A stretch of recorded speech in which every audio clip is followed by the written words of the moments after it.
Paano magpunta sa mundo ng The Little Prince na isang whimsical at creative space kung saan maraming colorful lanterns at pwede mong maramdaman na nasa mundo ka na ng The Little Prince. Perfect para sa content na may storytelling at visuals ng lanterns at community art. Tara na sa Street Kohi Lantern Festival The Little Prince, December 12 to December 14, 2025. Dito sabay-sabay kayo magpipinta gamit ang lantern.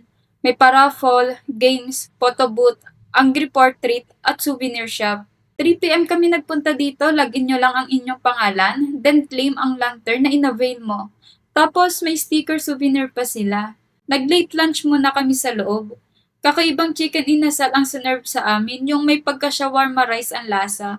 Herba buena naman ang drinks at horchata oro. After kumain, may paraffol sila sa labas. Malas kami dyan kaya naglibot muna kami sa mga booth. Maraming toy collection, clothes, bags, and stickers. Then kuha na tayo ng materials para mapili natin yung different color na kakailanganin natin. Then start na tayo. Ito yung lantern na i-assemble. Ilalagay mo lang yung bakal sa loob, then ganito na siya. Ikaw nga palang mag-iisip ng design na ipipinta mo pero mas okay kung pasok siya sa tema ng The Little Prince. Pero sa case ko, more on flowers, basta ang tema ng The Little Prince ay isa puso nyo na lang kasi di ko tamang talaga alam kung ano yung idea ko.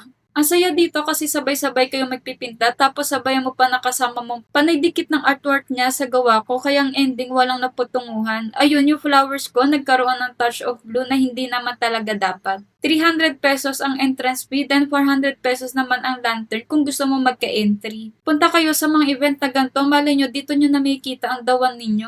I-wish mo yan sa writing wish cards. Ako nga pala yung unang natapos, siya naman yung second, then ito naman yung last, na super seryoso, talagang sinulit ang oras. Pwede nyong ipasabit sa staff nila kung proud ka, at pwede mo naman iuwi for souvenirs. Mas magandang tingnan kung halos lahat ay tapos na. Mag-coffee date muna tayo sa aesthetic coffee shop nila. Nandito naman yung photo booth, 150 pesos lang yan guys, o kaya magpa-portrait drawing ka na.